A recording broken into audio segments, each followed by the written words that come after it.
Sous le soleil brûlant de l'Ouest américain, une mère célibataire tenait contre elle son fils de 8 ans alors qu'il haletait sur le bord de la route. Il venait d'être battu et jeté comme des détritus par la famille de son mari.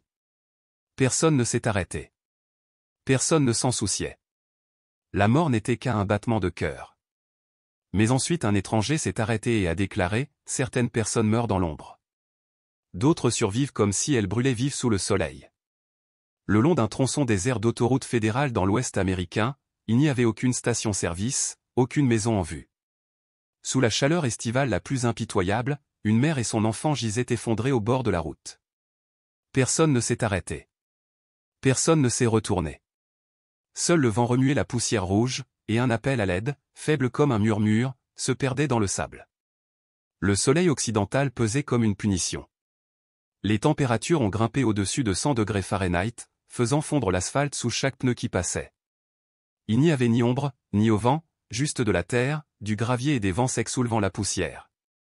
Au bord d'une petite route tranquille menant du domaine de Whitmore à l'autoroute, loin de tout quartier principal, Clara Bennett gisait affalée sur le sol avec son fils. Sa robe en coton était déchirée au niveau des genoux, ses cheveux étaient emmêlés et sa peau brûlée par le soleil pétait. Du sang lui tapotait le front. Elle s'agrippa fermement à Elliot, 8 ans, qui gisait inconscient, les bras enflés et séchés de sang. À côté d'eux se trouvait un sac en tissu en lambeaux et une bouteille d'eau presque vide. Pas d'ambulance, pas de téléphone et personne n'est passé. Seulement le bourdonnement des cigales et cette chaleur a coupé le souffle. Clara murmura, sa voix cassée et s'affaiblissant, « Elliot, réveille-toi. S'il te plaît, ne me fais pas peur. Je t'en supplie. » Il n'a pas répondu. Ses lèvres étaient bleues. Sa petite main tenait toujours l'ourlet de sa robe, comme si quelque part au fond de lui, il gardait toujours espoir. De derrière une rangée de clôtures en fer, à travers les vitres teintées du salon du premier étage du domaine Whitmore, Béatrice Whitmore regardait. Elle était une amie d'enfance de feu Charles Whitmore, l'homme dont la famille l'avait traité comme la leur. Elle portait une robe blanche impeccable et tenait un verre de thé glacé. Son expression n'était ni fâchée ni sympathique, juste froide, comme la glace tintant dans son verre.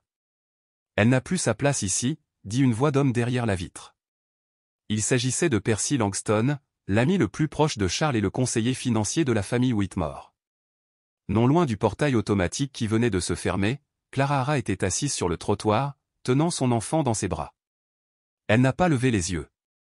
Elle se contenta de serrer son fils plus fort, comme si elle avait peur qu'il ne disparaisse également de ses bras. Sur le sol brûlé, avec les cigales criant comme des violons brisés, son cœur tremblait pour la seule chose qui lui restait, Elliot. Tout le reste, les accusations, le jugement, le manoir derrière elle ne signifiait plus rien désormais. Si elle pouvait sauver son fils, elle pourrait tout endurer. Et juste au moment où tout espoir s'était évanoui, écrasé par la cruauté et le silence, un véhicule s'est arrêté. À partir de ce moment, l'histoire a pris une direction différente, non pas à cause d'un miracle, mais parce qu'un inconnu a décidé d'arrêter. Le moteur crépitait sous un soleil de plomb. Un Ford F-150 gris argenté poussiéreux s'est lentement arrêté sur le bord de la route. L'homme au volant baissa la vitre, plissant les yeux sous la chaleur. Il ne s'arrêta pas par pitié, mais parce que quelque chose au fond de sa poitrine se serra un souvenir. Silas Whitmore, 41 ans, était un millionnaire solitaire. Il possédait des centaines d'acres de terres agricoles et détenait des participations dans plusieurs grandes entreprises agricoles de l'Ouest.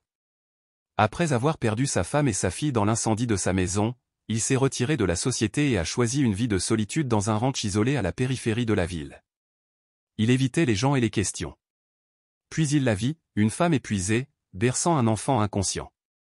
Ses yeux rencontrèrent les siens, lasses, féroces et inflexibles. Elle ressemblait à une mère louve blessée, prête à mordre quiconque s'approchait de trop près. Silas sortit du camion en gardant une distance respectueuse. Il s'accroupit légèrement, ne bougeant pas, sa voix calme et honnête. Le garçon a de la fièvre. J'ai de l'eau et un camion. Laisse-moi t'aider. Clara leva la tête, le regard hésitant. Elle n'avait plus la force de résister, non pas parce qu'elle lui faisait confiance, mais parce qu'elle n'avait pas d'autre choix. Sa main tenait toujours son fils, mais cette fois elle ne s'éloigna pas. « Je ne toucherai à aucun de vous, dit Silas, mais il brûle. J'ai de l'eau, j'ai un camion et je connais un médecin. Laissez-moi vous emmener. » Il ne s'est pas rapproché. Au lieu de cela, il a ouvert une bouteille d'eau, l'a posée sur le sol à quelques mètres de là, puis a reculé. Le geste a pris Clara Hara au dépourvu. Personne de la succession de Whitmore n'avait jamais fait quelque chose de pareil. Personne ne l'avait jamais demandé. Clara Hara baissa les yeux sur Elliot, les lèvres craquelées et la respiration superficielle. Elle savait que s'ils attendaient une minute de plus, elle pourrait le perdre. Les larmes lui montèrent aux yeux, puis elle hocha la tête. Ce n'était pas un signe de confiance. C'était un signe de capitulation. À l'intérieur du camion, l'intérieur sobre sentait le vieux cuir et l'antiseptique. Elliot était allongé sur la banquette arrière. Clara Hara posa sa tête sur ses genoux, tamponnant doucement sa sueur avec un chiffon humide que Silas lui avait donné. Elle n'a pas dit un mot. Elle n'a pas demandé son nom. Dans le rétroviseur, Silas regardait le garçon et sa mère se brouiller dans le reflet. Un souvenir refait surface, les yeux de sa fille au milieu d'une fumée épaisse et étouffante. Les cliniques municipales ont fermé cet après-midi, dit-il doucement, mais je connais quelqu'un, un médecin militaire à la retraite. Il viendra. Clara Hara resta silencieuse, mais cette fois, il n'y avait aucune peur dans ses yeux, juste de l'épuisement et quelque chose de faible mais réel, la gratitude. Le camion a tourné sur une route poussiéreuse qui montait une colline. L'odeur de l'herbe sèche se mêlait au bruit lointain des chevaux, comme le seuil d'un monde intact, calme, peu habitué aux étrangers. Le ranch est apparu, des clôtures en bois blanche, une maison en briques à 3 étages, vieillie par le temps, mais fière et bien entretenue. Centenaire, mais toujours aussi fort. Clara Hara s'est réveillée sur le siège passager du camion, hébétée et groggy. Réalisant qu'elle n'était plus au bord de la route, la panique monta. Où est Elliot? Elle halta. Dans l'arrière-boutique, en sécurité, sous surveillance, fit la voix de Silas depuis la cuisine. Elle se précipita vers la chambre d'amis en bois et trouva Elliot allongé dans son lit. Un linge humide reposait sur son front, son bras bandé. Sur la table de nuit, un verre d'eau et une note manuscrite, reposez-vous. Ne vous inquiétez pas. Clara Hara resta immobile, abasourdie. Personne n'avait jamais été aussi doux avec elle, personne avec des mots, personne avec des questions, juste du respect. Elle recula, s'appuya contre le mur et glissa jusqu'au sol. Pour la première fois depuis des mois, elle se laissa respirer. Dans la cuisine, Silas était seul. Ce n'était pas le genre d'homme habitué à prendre soin des autres, mais depuis la fenêtre, il voyait tout. Comment Clara Hara a essuyé le front de son fils, changé le chiffon et brisé les pilules comme si elle s'accrochait au monde entier. Tout le monde ne peut pas devenir mère comme ça. Il versa un autre verre d'eau, puis se détourna. Mais quelque chose en lui avait changé. Il ne connaissait même pas son nom complet. Mais peut-être, juste peut-être, que le destin était en train d'arranger quelque chose qu'aucun d'eux n'avait vu venir. Après tout, sauver quelqu'un du soleil ne signifie pas que vous avez guéri ce qui a déjà brûlé en lui.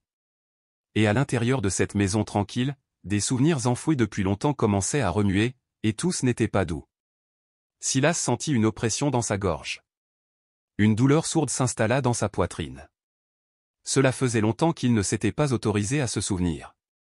La nuit tombait sur le ranch à flanc de colline, le silence rompu seulement par le chant des grillons et le bruissement du vent à travers les volets en bois. Dans la petite pièce, Elliot restait fébrile. Clara Hara était assise à côté de lui, les mains tremblantes alors qu'elle changeait le tissu frais sur son front, les yeux assombris par l'inquiétude et l'épuisement. Elle ne comptait plus le nombre de fois où elle avait pleuré depuis son réveil, mais elle savait que si Elliot ne s'en sortait pas, elle non plus. Sur le seuil, Silas se tenait silencieusement. La scène devant lui était familière et obsédante, une mère refusant de quitter les côtés de son enfant malgré sa propre fatigue. Clara Hara regarda autour de la maison. Il était spacieux mais vide, à l'exception d'un seul cadre photo poli sur l'étagère, méticuleusement entretenu. Le cadre contenait l'image d'une femme brune à l'air doux et d'une petite fille tenant un ours en peluche. Ce même ours était maintenant assis tranquillement sur une chaise voisine, usée et fanée. Clara Hara se tourna vers Silas, la voix basse. « J'ai vu la photo de votre famille. Votre femme et votre fille sont magnifiques. Cela les dérangerait-il si mon fils et moi restions ici ce soir? Je peux partir immédiatement s'il le voulait. » Répondit lentement Silas, évitant son regard. Je vivais avec ma femme et ma fille, mais elles sont décédées après l'incendie de leur maison. Elles ont été secourues, mais les brûlures et l'inhalation de fumée étaient trop graves. Elles n'ont pas survécu.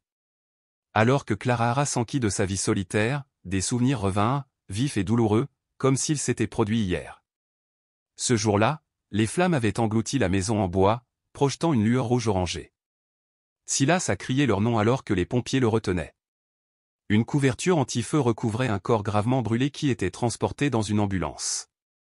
À l'intérieur, Émilie, sa femme, était toujours consciente, lui tenant faiblement la main. « Si tu m'aimes, trouve une bonne femme. Laisse-la prendre soin de toi », murmura-t-elle alors que les portes des urgences se fermaient. Malgré un traitement exhaustif par les meilleurs professionnels de la santé, ils sont décédés quelques jours plus tard, laissant Silas seul au ranch avec un vide que rien ne pouvait combler. Clara Hara resta silencieuse. Elle ne dit rien, se détourna simplement et serra doucement la main de son fils. Mais son regard avait changé. Plus fatigué, plus craintif, il faisait désormais preuve d'une véritable empathie. Un coup à la porte ramena Silas au présent. Un homme plus âgé entra, une trousse médicale à la main. C'était Doc Horus Avery, un médecin militaire à la retraite qui s'était occupé de la femme et de la fille de Silas au cours de leurs derniers jours. Doc Avery examina Elliot efficacement, hochant la tête en signe d'approbation aux soins de Clara Hara. Se tournant vers elle, son regard s'adoucit. « Tu as bien fait. Le garçon ira bien. Grâce à toi, il est resté conscient aussi longtemps. » Clara Hara baissa la tête, ravalant la gratitude qui lui restait à la gorge. Doc Avery entra dans le couloir où se tenait Silas, les mains dans les poches, les yeux fixés sur l'obscurité derrière la fenêtre. « Vous savez, commença-t-il, quand vous avez appelé, je pensais qu'il s'agissait d'un cheval en travail. Je ne m'attendais pas à une femme et un enfant. » Silas ne répondit pas. Doc Avery s'approcha, la voix plus grave. « Je t'ai vu presque mourir avec elle, Émilie et la petite Annie. Mais maintenant je te vois respirer vraiment pour la première fois depuis. » Silas resserra sa prise sur son manteau, sa voix étant à peine un murmure. « Je ne sais pas quoi faire avec ça. Je ne le cherchais pas. » Doc Avery posa une main ferme sur l'épaule de Silas, son regard inébranlable. « Elle n'est pas là pour remplacer qui que ce soit. Elle est là pour redonner vie à la partie humaine de vous.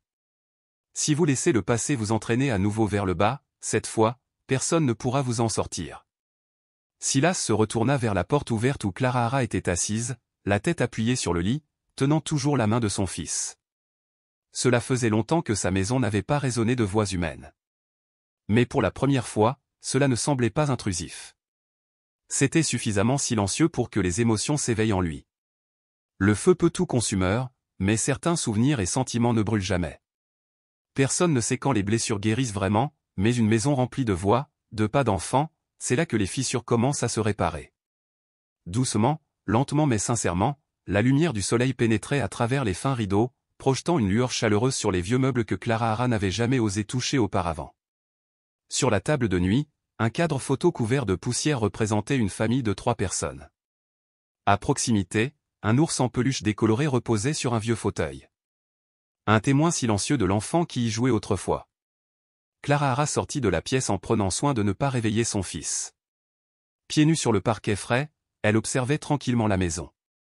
Bien rangée mais dénuée de vie, chaque photo, chaque légère trace de craie sur le mur semblait s'accrocher à un monde depuis longtemps devenu silencieux. Dans la cuisine, Silas préparait du café. Le riche arôme remplissait l'air calme. Il entendit les pas de Clara Hara, mais ne se retourna pas, désignant plutôt la bouilloire d'eau chaude et une miche de pain sur la table. Le café est prêt. Les œufs sont dans le four. Servez-vous. Clara Hara fit une pause, puis hocha légèrement la tête. Elle n'avait pas l'habitude d'être traitée comme une personne, encore moins comme une invitée. Elle choisit une vieille tasse, se servit du café et s'assit tranquillement en face de lui, gardant une distance respectueuse. Pourtant, l'ambiance était moins tendue. Vers midi, Mildred Mlan arriva. L'épouse du shérif, une femme d'une 40aine d'années, robuste et aux yeux gentils, avait autrefois été infirmière à l'hôpital de la ville. Elle n'est pas venue les mains vides. Elle a apporté un panier rempli de pâtisseries maison, des pommes fraîchement cueillies dans son jardin, un pot de son propre miel et un cœur assaisonné d'expérience et libre de tout jugement. Mildred frappa doucement 2 fois avant de se laisser entrer, comme si elle savait que sa présence ne serait pas la bienvenue. Clara Hara, prise au dépourvu, s'essuya rapidement les mains sur son tablier, mais Mildred se contenta de sourire. « J'ai entendu dire que nous avions de nouvelles personnes dans les parages. Pas ici pour fouiner, je pensais juste que, dans cette ville, quand quelqu'un recommence, il ne devrait pas se sentir comme un fardeau. Clara Hara bougea, baissa la tête. Mildred posa le panier sur la table et s'assit à côté d'elle sans attendre d'invitation. Elle versa du thé dans 2 tasses en porcelaine ébréchée et parla calmement. Je connais Silas depuis qu'il était rasé de près. Je connaissais Emily, sa femme et la petite Annie. Mon mari et moi l'avons aidé avec les arrangements après leur décès. Vous savez, après ce jour, Silas n'a pas quitté le ranch pendant une année entière. Clara Hara resta silencieuse, mais ses yeux rencontrèrent lentement ceux de Mildred. Mildred le remarqua et hocha doucement la tête. Depuis le décès d'Emily et Annie, Silas n'a laissé entrer aucune femme inconnue dans cette maison. Personne n'a eu la patience ou la douceur de lui faire ouvrir la porte. Mais vous êtes différent. Vous êtes resté. Pas par curiosité, pas par pitié. Peut-être que pour les étrangers, c'est juste une coïncidence. Mais pour moi, c'est un signe. Même une lueur d'espoir au milieu des flammes dans lesquelles il est piégé depuis 6 ans. Clara Hara serra les mains sur ses genoux, sa voix à peine au-dessus d'un murmure. Je lui suis reconnaissant, mais je ne pense pas être quelqu'un de spécial. J'essaie juste de survivre. Mildred sourit chaleureusement, ses yeux doux. Parfois, ce sont ceux qui ne se considèrent pas comme spéciaux qui aident les autres à trouver une raison de continuer. Ils étaient assis ensemble, sirotant du thé dans la vieille cuisine, l'un avec un cœur brisé, l'autre toujours en train de reconstituer le sien. Rien n'était sûr, mais pour la première fois, Clara Hara sentit que sa présence n'était pas un fardeau, mais une nouvelle routine. 3 semaines s'étaient écoulées depuis que Clara Hara et son fils s'étaient réfugiés au ranch. Aucun accord formel n'a été conclu, mais les repas partagés, les cycles de lessive et les serviettes séchées sur le porche ont transformé leur séjour temporaire en quelque chose de plus permanent. Silas ouvrit la porte de la grange et entra lentement dans la cour. Clara Hara marchait à côté de lui, les mains encore saupoudrées de farine. Il ne souriait pas, mais leur pas semblait plus léger. Le soleil du soir jetait une teinte dorée sur le toit de la vieille grange. L'odeur du foin se mêlait au craquement des poutres en bois et au cliquetis rythmé des sabots des chevaux, une mélodie familière. Silas montra une petite selle suspendue près de la grange. Annie adorait monter le petit cheval. Elle appelait Daisy sa meilleure amie. Chaque fois qu'elle montait à cheval, elle criait « Je vais être un cow-boy comme papa ». Clara Hara rit, puis fit une pause. Elle lui jeta un coup d'œil et remarqua un chapeau de cow-boy d'enfant, délavé et usé, accroché à une cheville en bois près de la clôture. Silas parla doucement. « Je n'ai partagé ça avec personne depuis 6 ans. Tu es le premier. » Clara Hara n'a pas répondu. Mais dans ce silence, Silas ressentit quelque chose qu'il n'avait pas ressenti depuis longtemps, la sécurité. Le confort d'avoir confiance sans avoir besoin d'explication. Au fil des jours, Clara Hara et Silas ont commencé à changer, même si aucun d'eux ne l'a dit à voix haute. Clara Hara est devenue moins réservée, son sourire revenant chaque matin alors qu'elle regardait Elliot jouer dans la cour. Ses blessures n'étaient pas complètement guéries, mais elles commençaient à se recouvrir de croûte. Silas, autrefois l'ombre d'un homme, avait commencé à s'ouvrir. Pour la première fois en 6 ans, il commença à raconter des souvenirs simples d'Emily et de la petite Annie. Ces mots venaient lentement, comme s'il réapprenait à partager, à nommer son chagrin. Clara Hara écoutait sans interrompre, n'offrant aucune pitié, juste une véritable empathie. Bien qu'elle ait entendu parler de la douleur de Silas par Mildred, l'entendre de sa bouche a mis en évidence la véritable profondeur de sa souffrance. Vivant avec Claire et Elliot, Silas a commencé à redécouvrir l'essence de la famille. La maison, autrefois silencieuse, résonnait désormais de voix et de rires. La cuisine, autrefois froide et immobile, est désormais réchauffée par des soupes bouillonnantes et l'arôme invitant des produits fraîchement sortis du four. La table à manger, longtemps inutilisée, était désormais remplie de repas et de conversations qui se prolongeaient jusque tard dans la soirée. Ensemble, ils se tenaient au milieu de l'herbe chuchotante sous les teintes pourpres du soleil couchant. Ils ne parlèrent pas de leur chagrin, mais dans le calme, ils commencèrent lentement à ouvrir leur cœur l'un à l'autre. Et à ce moment-là, Silas réalisa qu'ils ne vivaient plus uniquement dans le passé. Ils ne parlèrent jamais d'amour, personne n'osait utiliser ce mot, mais leur présence quotidienne dans la vie de chacun adoucit peu à peu les souvenirs durcis. Lentement, leurs cœurs ont réappris à faire confiance. Clara Hara a commencé à rester plus longtemps qu'elle ne l'avait initialement prévu. Même si elle n'en a jamais parlé, ses actions en disent long. Chaque matin, elle enseignait les lettres à Elliot, faisait la lessive, préparait les repas, raccommodait les vieux vêtements et nettoyait les coins de la ferme qui avaient été oubliés depuis longtemps. Ruby May, la voisine de 17 ans, s'occupait souvent du jardin et commençait à lui rendre visite plus fréquemment. Elle a aidé Clara Hara à arroser les plantes et à jouer avec Elliot alors qu'il retrouvait progressivement son équilibre émotionnel. Mildred venait également chaque semaine, apportant du pain fait maison et partageant des histoires chaleureuses et sinueuses. Un après-midi, alors qu'ils étaient assis ensemble pour déjeuner dans la confortable cuisine en bois, la pièce devint silencieuse après le rire d'Elliot. Clara Hara, coupant du pain, et Silas, versant de l'eau, furent surpris par une question simple mais profonde. « Monsieur Silas, pourriez-vous être mon père » demanda Elliot. La pièce se figea. Clara Hara se raidit rapidement, posa le couteau et caressa doucement la tête de son fils. « Elliot, ne dis pas ça, murmura-t-elle, la voix tremblante. « Monsieur Silas ne peut pas. » Mais Elliot a persisté, sans vergogne. « Je veux juste que maman ait quelqu'un. Un bon père comme Monsieur Silas. Il n'est pas méchant. Il ne fait pas pleurer maman comme papa Charles. » Clara Hara se tourna vers son fils, les yeux remplis de larmes. Elle n'avait pas réalisé à quel point il la surveillait de près. « Tu n'aimes pas papa, Charles » Elliot hocha la tête. « Je ne veux plus que maman souffre. Je sais qu'elle pleure encore la nuit. Je veux juste que quelqu'un la fasse sourire, comme lorsqu'elle parle à Monsieur Silas. » Silas a entendu chaque mot. Il se leva, prenant doucement la main d'Elliot, le conduisant vers la table à colorier près de la fenêtre où la lumière était meilleure. « Allez-y et coloriez, dit-il doucement. Plus tard, je t'aiderai à dessiner un cheval, d'accord » Ce n'était pas un accord formel, mais la façon dont Silas s'appelait, papa, a fait monter le cœur d'Elliot. Le sourire joyeux du garçon s'étala sur son visage, ses yeux pétillants comme s'il avait découvert quelque chose de magique. « Papa, dit Elliot, la voix remplie d'émerveillement. Maintenant, j'ai un père et c'est le meilleur. » Clara Hara, troublée, s'apprêtait à le corriger quand Silas revint, toujours souriant. Elle murmura, « Je suis désolé. » Mais Silas l'interrompit gentiment. « C'est bon, dit-il avec un sourire chaleureux. Je suis content qu'il voie ça en moi. » Clara Hara resta silencieuse, mais quelque chose en elle s'adoucit. Les larmes coulèrent doucement sur ses mains alors qu'elle était assise là, réfléchissant à la profondeur du moment.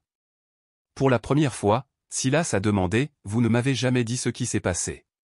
Pourquoi vous et votre fils étiez-vous allongés au bord de la route ce jour-là » Clara Hara le regarda dans les yeux. Silas parla lentement, sa voix calme, mais pas pressante. « Si tu n'es pas prêt, tu peux me le dire une autre fois.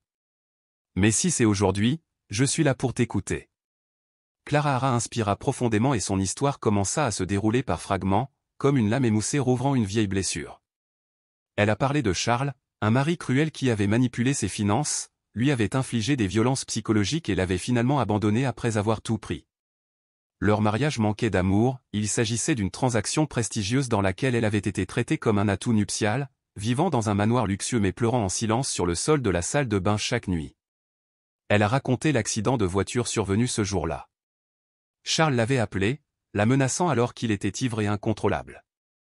Sa famille l'a blâmé, affirmant que l'appel l'avait déstabilisé. Mais la vérité était qu'il avait roulé à toute vitesse alors qu'il se disputait avec sa maîtresse au sujet du Bluetooth, un appareil retrouvé plus tard dans la voiture mais discrètement retiré des dossiers d'enquête. La famille de Charles, dirigée par Béatrice, l'a publiquement diffamé dans les médias locaux, élaborant un récit la décrivant comme la cause de sa mort. Il la dépeigne comme une épouse froide et infidèle, attendant la disparition de son mari pour réclamer ses biens. Personne n'a mentionné les images de la caméra embarquée, un élément de preuve que Clara Hara n'avait jamais vu et qui a été commodément exclu des dossiers officiels. Un voisin proche lui a ensuite murmuré que les images montraient Charles conduisant tout en se disputant intensément avec une femme au téléphone, et que les associés de Percy avaient échangé l'appareil Bluetooth avant l'arrivée de la police. Clara Hara serra les poings, puis leva les yeux vers Silas, les yeux remplis de larmes, mais la voix ferme. « Je ne suis pas parfait, mais je n'ai jamais fait de mal à personne. » Silas était assis à côté d'elle, le regard inébranlable, continua Clara Hara, sa voix plus douce maintenant, comme si elle s'adressait à lui et à elle-même après des années de silence. Ce jour-là, Béatrice l'avait convoquée pour une résolution définitive. « Si vous ne renoncez pas à tous les droits de garde d'Elliot, avait-elle dit, je vais vous donner une dernière leçon. » La voix de Clara Hara faiblit alors qu'elle racontait les horreurs qui suivirent. Ils l'ont traîné hors de la voiture. Elliot avait été bousculé, son bras heurtant un rocher. Elle ne savait pas ce qu'il prévoyait d'autre, mais elle savait qu'une fois partie, elle avait attrapé son fils et s'était enfuie. Je n'avais pas le temps de prendre quoi que ce soit. Elle pensait que s'il courait assez loin et assez vite, il pourrait s'échapper. Mais ils se sont effondrés juste à l'extérieur de leur quartier, sous un soleil de plomb. Personne n'a aidé. Personne n'a ouvert sa porte. Un long silence suivit tandis que Clara Hara essuyait ses larmes et baissait la tête. Et puis tu es venu, dit-elle, sa voix à peine au-dessus d'un murmure. Pas avec du bruit, pas avec pitié, juste en demandant « As-tu besoin d'aide ?» Silas cligna des yeux, réalisant pour la première fois que leur rencontre n'avait pas été un simple hasard. Ce fut un moment fatidique où un homme qui avait tout perdu trouva quelqu'un qui perdait espoir et il choisit de ne pas se détourner. Clara Hara pinça les lèvres. « Je ne vous suis pas reconnaissant de m'avoir sauvé. Je vous suis reconnaissant parce que vous m'avez vu comme une personne, pas comme une ombre entachée de scandale. Et cela m'a évité de disparaître complètement. » Silas écoutait tranquillement, sans l'interrompre. Il s'assit simplement à côté d'elle, comme un miroir silencieux reflétant ce que le monde avait négligé. Dans la simple cuisine en bois, le soleil de l'après-midi pénétrait par la fenêtre, éclairant la table, portant encore des miettes de pain et un verre d'eau. Clara Hara posa sa tête sur son bras, les larmes coulant sur son poignet sec. Mais sa voix ne faiblit pas. Pour la première fois, quelqu'un voulait vraiment savoir. Le lendemain matin, le shérif Amos ajusta son chapeau, épingla son insigne et frappa à la porte de Whitmore Farm. Il n'était pas là pour interroger, mais pour écouter. Clara Hara ouvrit la porte, ses yeux montrant des traces de fatigue, mais cette fois, il n'y avait aucune peur. Pour la première fois, quelqu'un en uniforme s'est rangé du côté de la vérité. Après tout, Clara Hara ne voulait plus être simplement protégée. Quelques jours plus tard, elle revient au commissariat, la démarche résolue et le regard inébranlable. Cette fois, elle n'a pas seulement apporté les documents de Finn, elle portait également un épais dossier de preuves qu'elle avait elle-même rassemblé. Les photos du jour de l'accident de Charles, les messages menaçants de Béatrice et le témoignage d'une ancienne femme de ménage qu'elle avait localisée grâce à un réseau de femmes maltraitées au sein d'un groupe caritatif étaient tous inclus. Outre les enregistrements vocaux des messages vocaux qu'elle avait conservés comme sa seule évasion du silence, Clara Hara se tenait debout devant le shérif Amos, la tête haute. « Je ne peux pas laisser mon fils grandir en pensant que sa mère a abandonné », a-t-elle déclaré. « Je ne laisserai pas les autres réécrire mon histoire avec des mensonges. À partir de maintenant, je me battrai pour ma vérité. » Amos regarda Clara Hara longuement avant d'acquiescer. Ce n'était pas par pitié mais par respect. Cette fois, Clara Hara n'était pas venue demander la permission. Elle était venue réclamer la vérité de ses propres mains. Ce soir-là, Silas était assis seul dans le salon. La pièce était sombre, éclairée uniquement par la lumière vacillante d'une lampe à huile. Dans ses mains se trouvait une vieille photo d'Emily et de la petite Annie souriant par une journée ensoleillée. Derrière le cadre en verre se trouvait un monde qu'il n'avait pas osé revisiter depuis 6 ans. Silas regarda la photo, se parlant doucement. « Puis-je l'aider? Elle est son fils? » J'ai endossé le rôle du père d'Elliot. « Est-ce que cela vous rendrait triste, vous et notre fille ?» se demanda-t-il, les yeux toujours fixés sur le cadre. « Mais je ne peux pas me détourner quand je vois quelqu'un tomber comme je l'ai fait autrefois. » Silas ferma les yeux, et du plus profond de lui, une brise chaude sembla s'infiltrer dans son cœur, comme si Emily était là, souriante. « Tu n'es plus seul, n'est-ce pas, papa ?» imaginait-il sa petite fille disant. Un après-midi, alors que la douce lumière du soleil baignait le porche de la ferme, une douce brise bruissait dans l'herbe sèche, transportant le parfum du vieux bois et du foin du matin. Clara Hara ramassait le linge sur la corde à linge, les mains encore humides d'eau savonneuse, lorsque le bourdonnement lointain du camion postal résonna au détour du chemin de terre.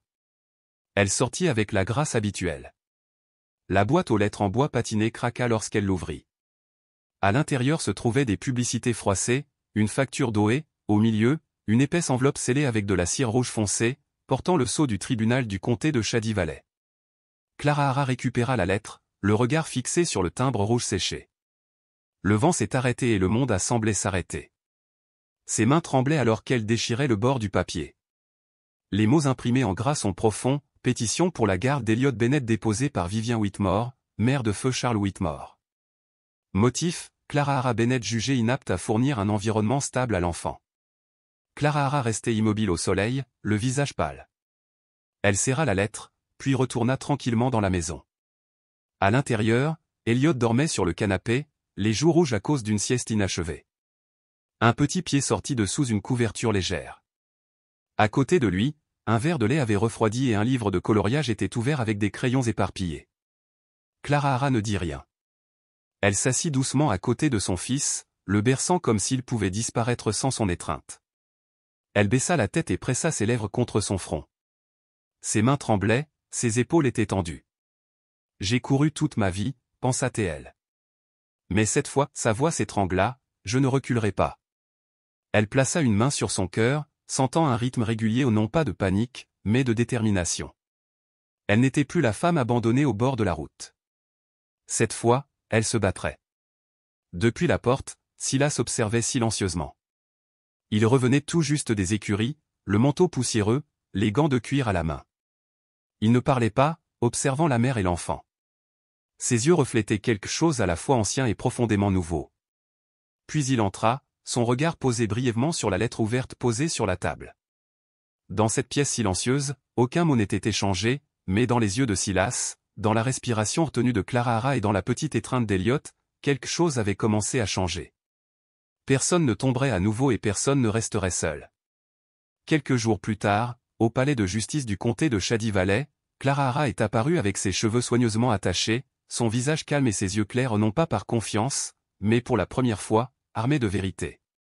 De l'autre côté de la salle d'audience, Béatrice était assise dans un costume gris, les lèvres peintes d'une teinte sourde, sa posture rigide comme si elle commandait la scène. Derrière elle était assis Percy Langston, vêtu d'un costume coûteux, appuyé sur une canne argentée, le regard suffisant. L'avocat du plaignant a commencé par des accusations familières. Clara Hara n'avait pas de résidence permanente, n'occupait aucun emploi stable, avait des antécédents d'instabilité et cohabitait avec un homme au statut juridique indéfini. Imprudent et irresponsable pour un enfant. Clara Hara n'a pas versé une larme. Elle se leva, présentant les preuves méticuleusement rassemblées au cours de Nuit Blanche. Une évaluation psychologique confirmant sa stabilité, les dossiers médicaux complets d'Elliot, des journaux manuscrits détaillant les routines quotidiennes, les repas et les nuits passées à soigner des fièvres, et des lettres d'anciens enseignants attestant de sa présence inébranlable à chaque réunion parents-enseignants. Elle parlait peu, mais sa voix était ferme. Si être mère signifie refuser de fuir, je l'ai fait. Si cela signifie rester aux côtés de votre enfant quand personne d'autre ne le fera, je l'ai fait aussi. Et si cela signifie ne jamais lâcher prise, même si je suis jugé indigne, je ne l'ai jamais lâché. Puis vint Finn Morgan. Le jeune journaliste se leva, carnet d'enquête à la main. Il a demandé d'élargir la discussion au-delà des finances aux questions d'ordre criminel et éthique. Finn a présenté des preuves qui ont jeté un lourd silence dans la salle d'audience. Le rapport d'accident de Charles Whitmore. Vitesse du véhicule supérieure à 110 000 par heure. Aucune trace de frein. Relevé téléphonique révélant une vive dispute avec une maîtresse, et non Clara Hara, avant l'accident. Enregistrement manipulateur destiné à piéger Clara Hara en cas de décès. Témoignage d'une ancienne gouvernante sur les ordres de Béatrice d'exclure Clara Hara du testament, de changer les combinaisons sur et de détruire les lettres de Charles. Contrat foncier frauduleux montrant le plan de Percy et Charles visant à escroquer Silas de 40 acres avec la complicité de Béatrice. Enregistrements audio de Béatrice donnant des instructions au personnel, une fois que Clara Hara aura perdu la garde, je récupérerai tout ce qui nous revient de droit. La salle d'audience était stupéfaite. Béatrice pâlit, Percy commença à transpirer et Silas regarda Clara Hara avec un nouveau respect. Lorsque Silas est venu à la barre, la salle a retenu son souffle. Il n'avait pas besoin d'être présenté. Silas Whitmore, héritier d'un vaste empire agricole, s'était retiré de la vie publique après une tragédie personnelle. Il s'est adressé directement au juge. Je suis Silas Whitmore, propriétaire légal d'un ranch de 2400 acres à Red Mesa, libre de dettes et possédant un actif dépassant 30 millions de dollars. Mais je ne suis pas ici pour des raisons de richesse. Je suis ici pour un garçon nommé Elliot qui m'appelait autrefois oncle et un jour papa. Je n'ai remplacé personne. Je n'ai rien forcé. J'ai simplement fait ce qu'un père devrait, protéger un enfant de ceux qui n'en sont pas dignes. Finn Morgan a remis des documents d'enquête fédérale à l'avocat de la défense, révélant l'utilisation par Percy Langston des fonds fiduciaires de Charles Whitmore pour le blanchiment d'argent via des actifs de tiers, y compris les terres volées à Silas. les représentants du gouvernement ont confirmé que Percy faisait face à des accusations fédérales pour fraude financière, contrefaçon, dissimulation d'actifs dans le cadre de litiges civils et complot en vue de manipuler des biens successoraux. Finalement, Mildred, l'épouse du shérif, se leva sans note, parlant avec son cœur. Clara Hara n'a pas survécu par chance, mais par gentillesse.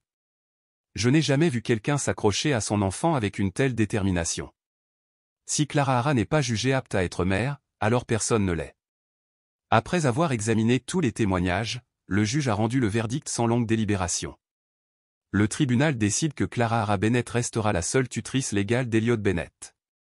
Monsieur Silas Whitmore, possédant la stabilité financière, le caractère moral et la responsabilité requis, est reconnu comme le beau-père légal. La requête du plaignant est entièrement rejetée. Les autorités étatiques et fédérales poursuivront les enquêtes criminelles sur Monsieur Percy Langston et les parties associées. Béatrice et Vivien Whitmore étaient stupéfaits, leurs visages décolorés. Percy a été immédiatement menotté par des agents fédéraux, ses plans d'évasion contrecarrés. Tout ce que Béatrice et Percy avaient orchestré servait désormais de preuve contre eux.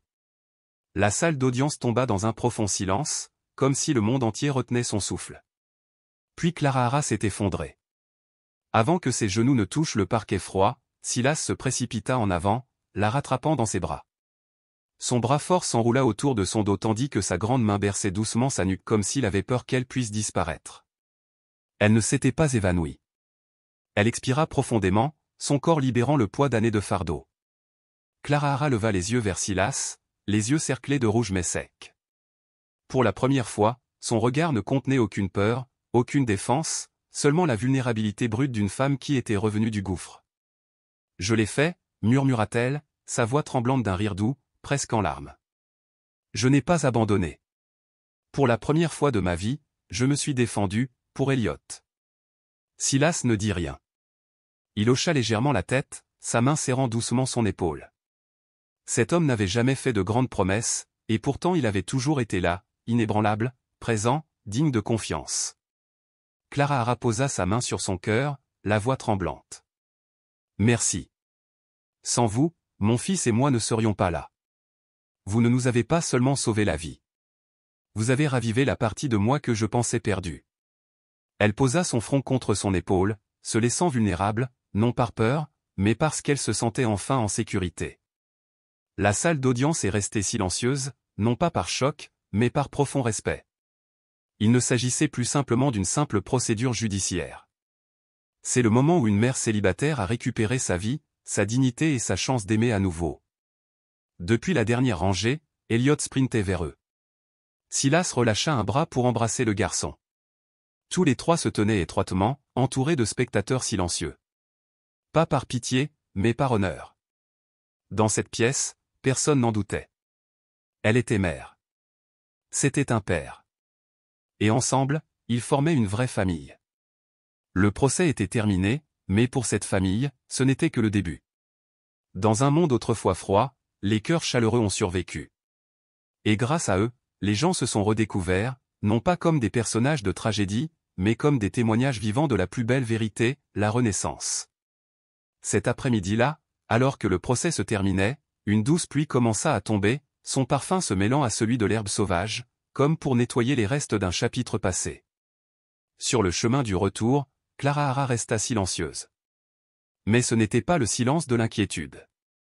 La maternité l'avait autrefois rendue vigilante, avait baissé la tête et lui avait appris à éviter la confrontation.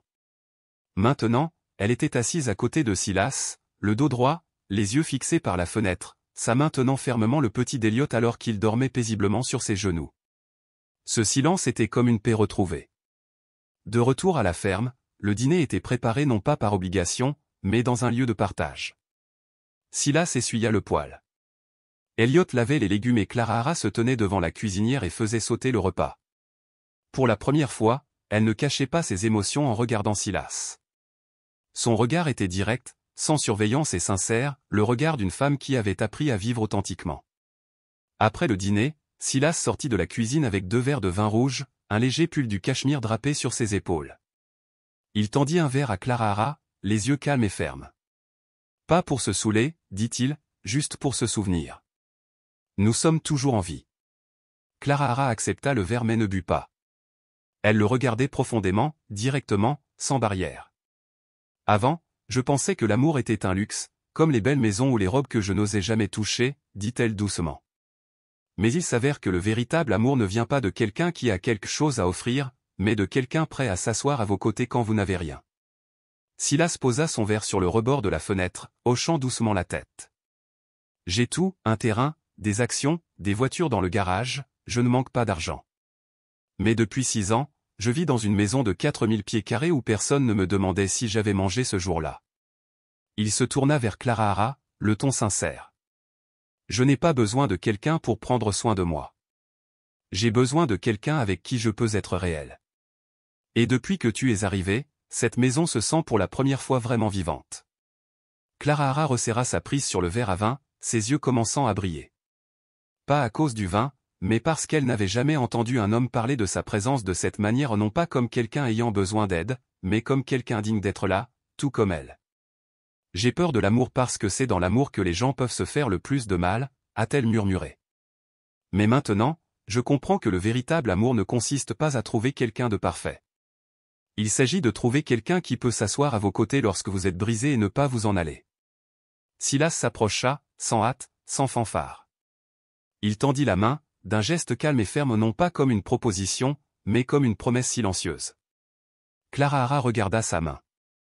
Pour la première fois, elle ne recula pas. Elle posa sa main dans la sienne et un sentiment de sécurité l'envahit. Ce n'était pas à cause de l'argent ou du statut, mais parce que pour la première fois, elle sentait qu'elle n'avait pas à s'efforcer d'être aimée. Ils s'assirent ensemble sur le fauteuil en cuir sombre près de la cheminée.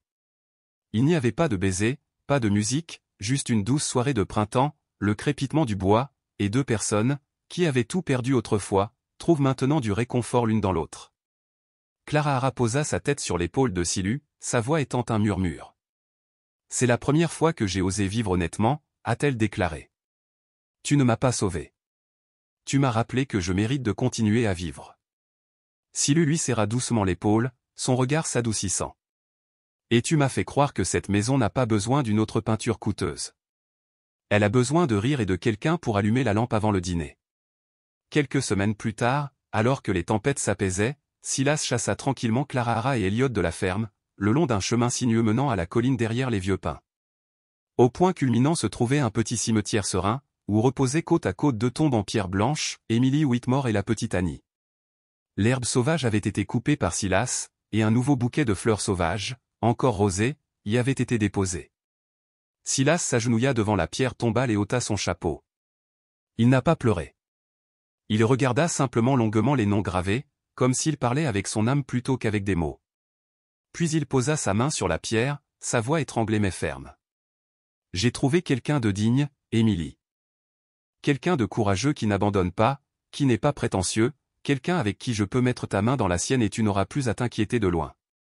Clara Hara resta silencieuse. Mais pour la première fois, elle n'avait pas l'impression d'être devant un passé grandiose qui exigeait du respect. Au lieu de cela, elle s'est sentie accueillie, non pas comme une victime sauvée, mais comme une compagne, invitée dans la vie d'autrui par sa propre force. Silas se retourna, se plaça devant elle et ne s'agenouilla pas. Il ouvrit simplement la paume. À l'intérieur se trouvait une bague en platine simple et élégante, toute neuve.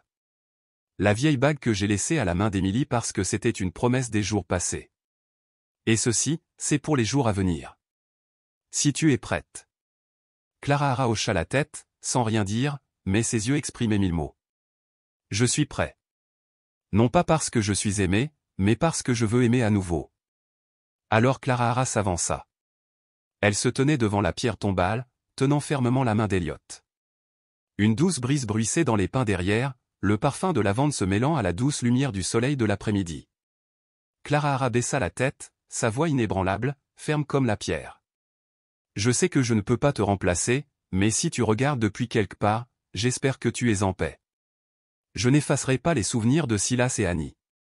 Je serai juste là pour lui quand il aura besoin d'une épaule sur laquelle s'appuyer, et je serai à ses côtés pour protéger Elliot pour le reste de nos vies. Elliot serra la main de sa mère. Il regarda la petite photo gravée sur la pierre tombale où une petite fille souriante avec ses parents et murmura « Je prendrai bien soin de papa. Il ne sera plus seul, maman. » Leur mariage a eu lieu dans le petit jardin derrière la ferme, où le printemps avait rendu verdoyant même la terre autrefois stérile. Ruby May accueillit des fleurs. Mildred a préparé le gâteau. Finn Morgan s'est occupé de la photographie. Et Elliot, vêtu d'un petit costume sur mesure, courait partout pour rappeler aux invités de garder leur place, vérifiant le gâteau de mariage et rangeant soigneusement les livres d'histoire qu'il avait confectionnés pour offrir à chaque invité. Aujourd'hui, ma mère épouse papa Silas, a crié Elliot dans le jardin. J'ai officiellement une famille comme celle des histoires, mais c'est une vraie histoire.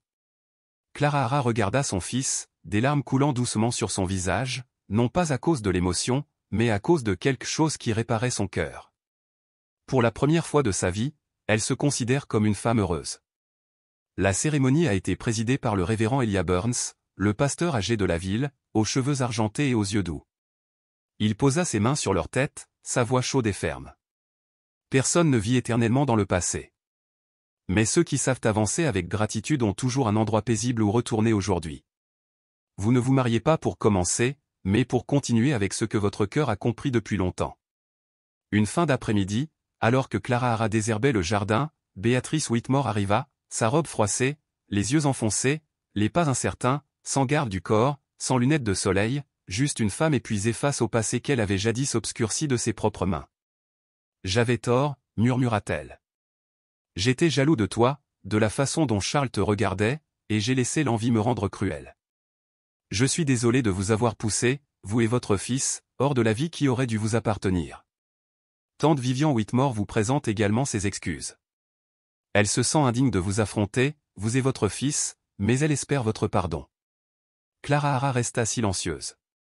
Elliot se tenait à côté de sa mère, agrippant l'ourlet de sa chemise. Après une longue pause, Clara Hara hocha la tête, non pas pour pardonner le passé, mais pour libérer le dernier fardeau de son cœur. Quelques semaines plus tard, Percy Langston a été condamné à 5 ans de prison pour fraude financière, manipulation de contrats et diffamation de citoyens innocents. Alors qu'il était menotté et conduit hors du palais de justice, toute la ville se tenait dehors. Personne n'a parlé. Personne n'a ri. Seule l'indifférence demeurait, comme si le mal n'avait plus de place où s'accrocher. Un matin, Elsie Tate, la propriétaire de l'ancienne boutique Taylor, a frappé à la porte, tenant un rouleau de tissu brodé à la main et l'a posé sur la table de Clara Hara.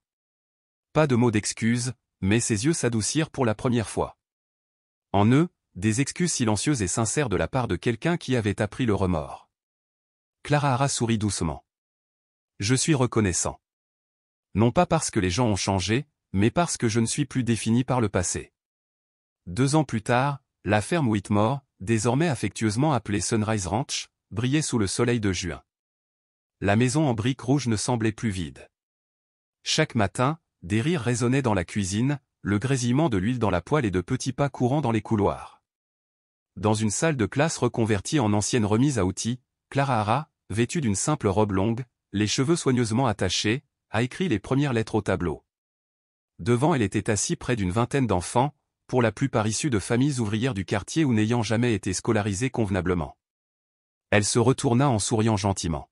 « Aujourd'hui, nous apprendrons les lettres, mais surtout, nous apprendrons à nous relever même après une chute. » Chaque après-midi, Clara Hara écrivait dans le journal de la classe, non pas pour faire des rapports, mais pour se rappeler qu'elle avait été soulevée autrefois et que c'était désormais elle qui lui tendait la main. Elliot, maintenant âgé de 10 ans, était assis dans le salon, concentré sur le vieil ordinateur portable que Finn Morgan lui avait envoyé.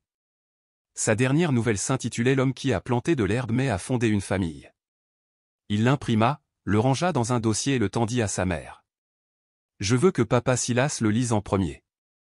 C'est le personnage principal. » Silas, désormais officiellement le père d'Elliot et le mari de Clara Hara, est arrivé du jardin, berçant dans ses bras une petite fille endormie. Elle s'appelait Grace. Silas n'avait pas choisi ce nom par hasard. C'était une promesse faite à Emily, sa défunte épouse, qu'il continuerait à vivre, pas seulement à exister. La grâce était un cadeau du passé, envoyé vers le futur, un doux signe de ponctuation à la fin d'une phrase remplie de chagrin. Grace avait les yeux gris cendrés d'Emily, le sourcil déterminé de Clara Hara et une petite bouche pincée qui semblait retenir leurs 2 esprits. Clara Hara plaisantait souvent, elle est le pont entre les 2 femmes que vous avez aimées et que vous aimerez toujours. Ruby May, la jeune fille de 17 ans qui avait aidé Clara Hara à prendre soin d'Elliot au cours de ses débuts au ranch, avait été acceptée dans le programme agricole de l'Université d'État du Texas, avec une spécialisation en études appliquées sur les plantes médicinales.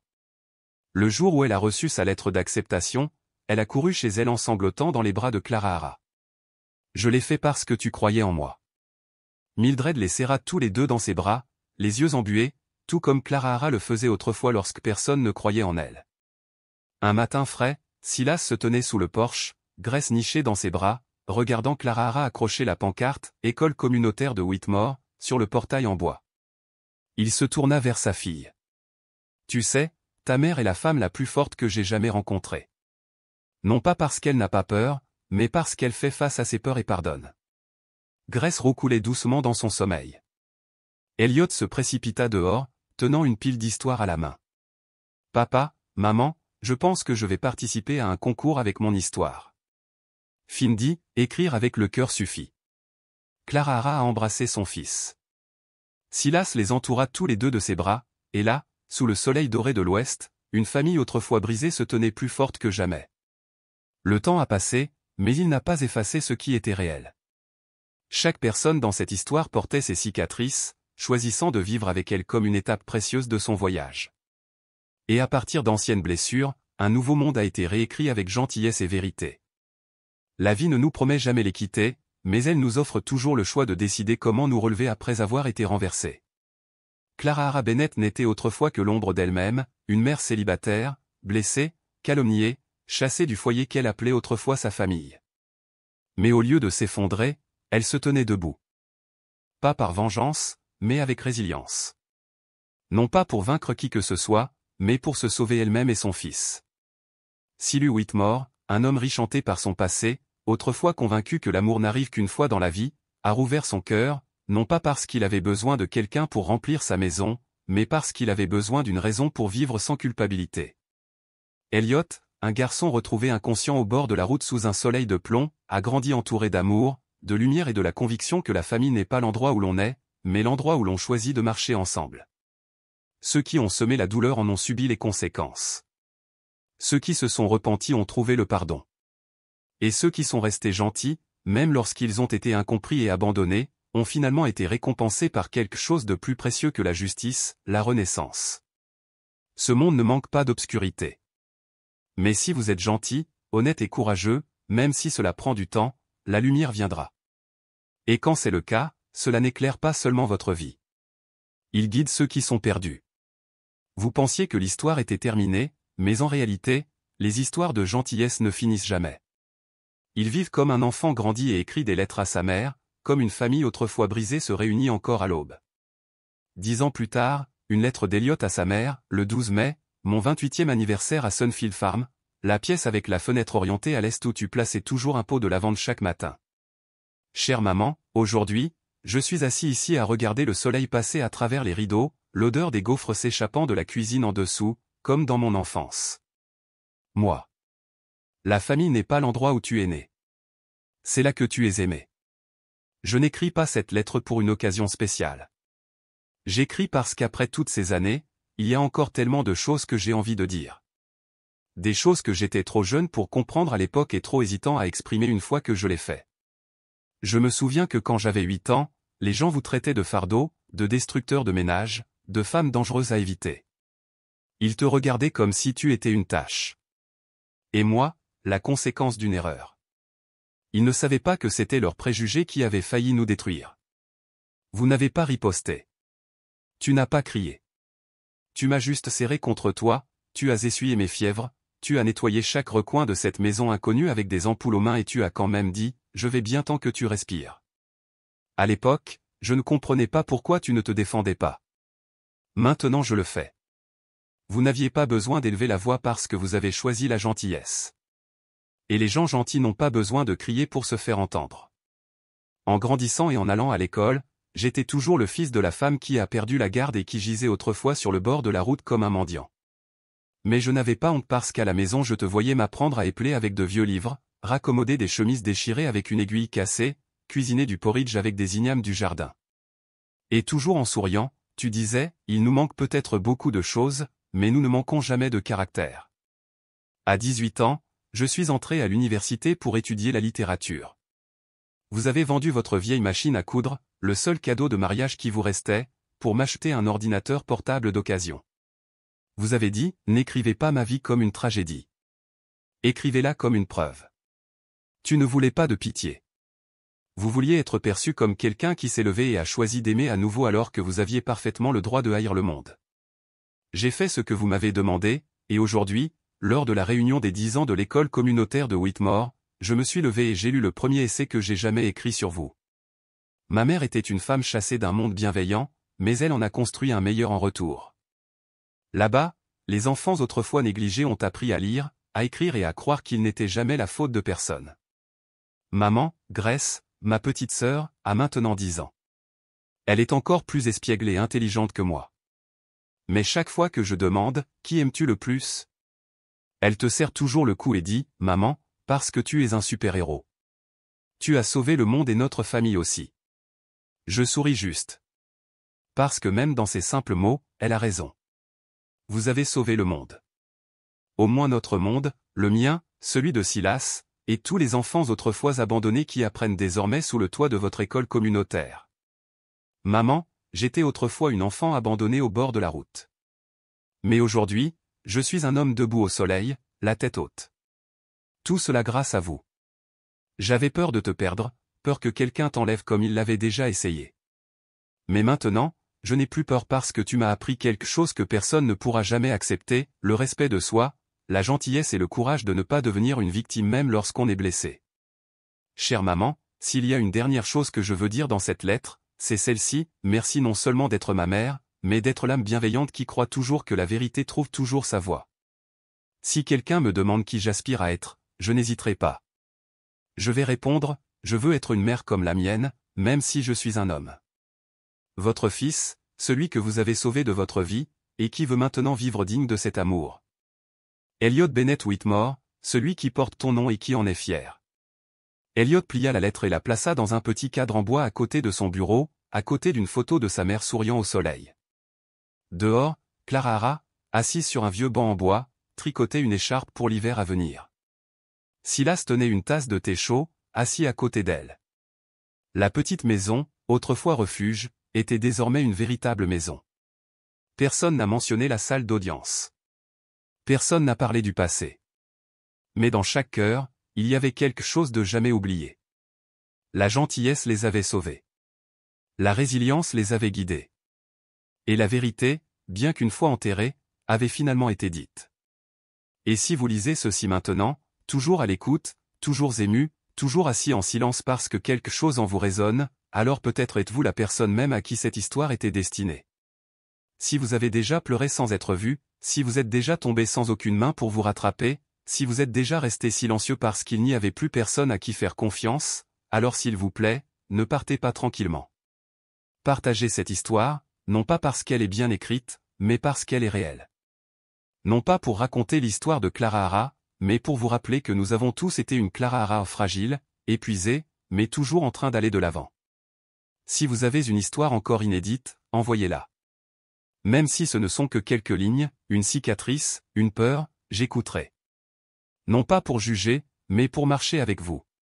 Parce que peut-être que vous, avec tout ce que vous avez caché, êtes la lumière dont une personne perdue dans les ténèbres a besoin. Et si aujourd'hui vous n'avez plus la force de dire « je vais bien », alors laissez-moi ou toute personne touchée par cette histoire le dire à votre place. Vous n'êtes pas seul. Vous n'avez pas tort.